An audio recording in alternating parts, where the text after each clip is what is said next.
want you to envision a laser beam coming out of the barrel and one coming through the optic. And they would basically be parallel to each other going downrange. If you're envisioning that properly, what that is actually describing is a mechanical offset, as some would call it, or as others would say, a height over bore. And that just simply means that where the bullet exits the barrel is at a lower plane than the optic mounted on top of the receiver. And that causes some interesting issues depending on the distance and the zero that you've chosen for your particular platform, and depending on your specific needs for that specific platform. So today what I'm gonna be doing is using our cardboard C-zone target, and I'm gonna be showing you a confirmation of 50-yard zero just to make sure this thing's dialed in. And then we're gonna get into the important stuff, and that's between 5 to 7 yards, how a mechanical offset can affect your shooting. And if you are just getting on your shooting journey, I'm gonna help you solve some of the myths and the misunderstandings that you might be facing right now. You're probably wondering why my plate carrier is covered in blood. If you wanna find out, we're putting a card up here. Our last video gets you all that information, so check that out after this one. Let's do a confirmation of 50 yards, then we're gonna go down range to the target.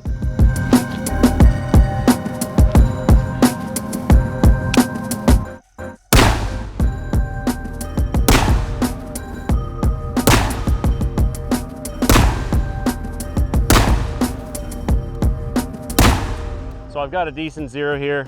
If I was really fine tuning this rifle today, I'd be coming up a little bit, probably a little bit right. It's super important. I'm just gonna harp on this for a second. When we're setting up a new rifle or you're a new shooter, you're just getting started, to me, that would not be an acceptable zero to just leave it like that. I would dial it in even further. And the way that I would do that is by using our diamonds on the bottom of this target. That would give me a fine enough aiming point to hold the accountability and get it exactly where I need. But for the purposes of this video, we're zeroed at 50 yards. And so now we're gonna go back and I'm gonna show you an interesting characteristic of most modern weapons that have an optic above the barrel. So let's step back to, let's do 5 yards. I'm gonna aim right here, dead center on that dot, the bottom left 1-inch circle. And let's just look at where the impact ends up landing. All right, I'm gonna fire. Let's just do 5 rounds on that 1-inch circle.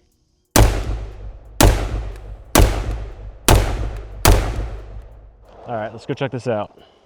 So I want you guys to look at the fact that even though I was aiming dead center on that circle, I'm impacting what is probably about 2 inches low. And there's an important thing to remember here, and there's a reason that this is happening. Now, I've seen a lot of people make mistakes on the range where they'll zero at 50 yards or whatever their zero is.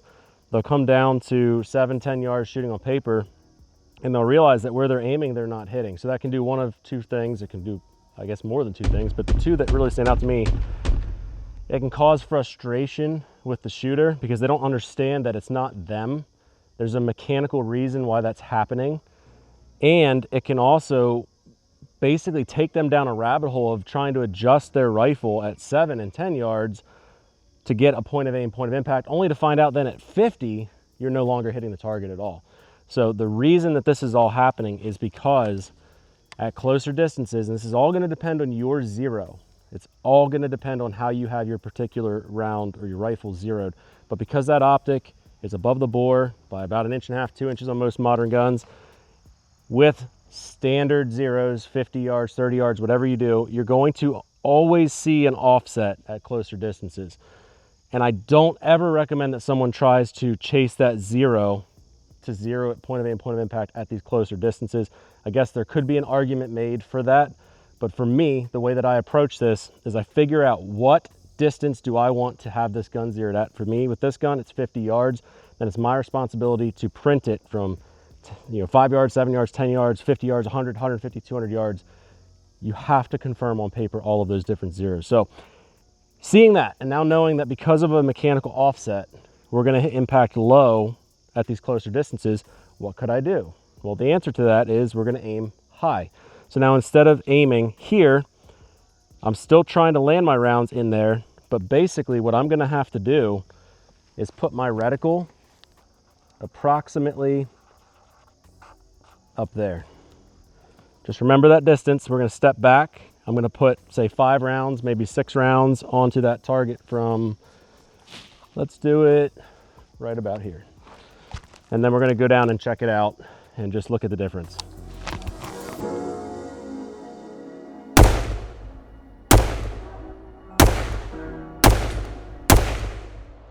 All right, went a little fast for the sake of time, but this will just demonstrate what I'm talking about. So much better. I wanted them to be in that 1 inch circle. I have 2 rounds that flew high and I was holding off of the actual dot up there. That was my fault. Why does this matter? Okay, so when we're shooting targets, different targets are going to have different acceptable zones. So if I am trying to land shots on a very precise target, a couple things have to happen. I need to understand the mechanical offset, the holds of my rifle, and then I might have to also shoot slower. When we have a big target like this, or maybe even the triangle, I might be able to shoot very fast and not worry as much about that mechanical offset. So we're going to demonstrate a couple things here for you, because the size of the target and the distance matter as much as understanding your mechanical offset. So what I'm going to do here is we're going to step right back to about 5-6 yards, and I'm going to do a bill drill on this center target just to demonstrate something for you. Remember, now we've got 6 inches, where now I know that I have more room to worry about. And when we look at this offset here, even if I aim dead center, those rounds should still be in what I am deeming as the acceptable target zone. So let's go back here. I'm going to demonstrate that. Then we're going to work into another drill that might help you out on the range, again, using the C-zone cardboard targets. There we go.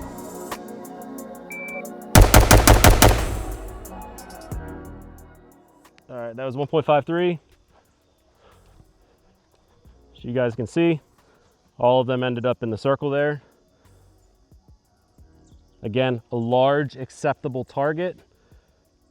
I can run fast and there's a huge margin of error. Let's go back and do the same thing, but I'm going to try to put 6 rounds in that upper right small circle. We're just going to look at the time difference that it's going to take, and if I'm going for 100% accuracy here, how difficult that actually is going to be.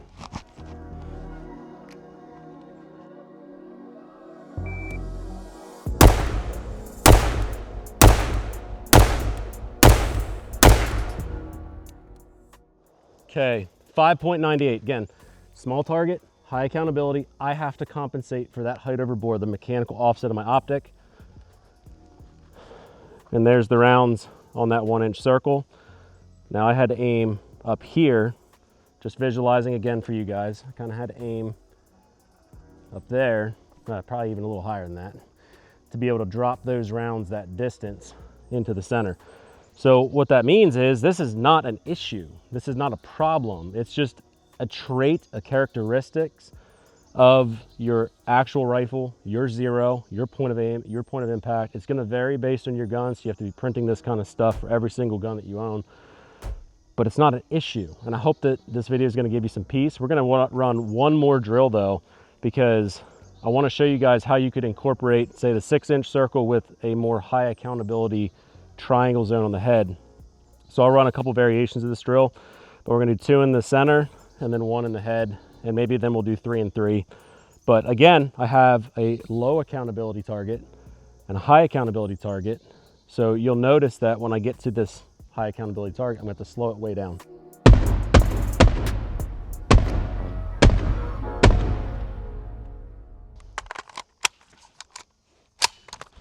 All right, let's just do 3 and 3.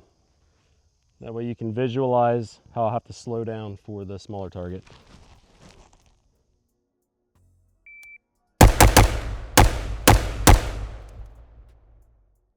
Okay, let's do it one more time.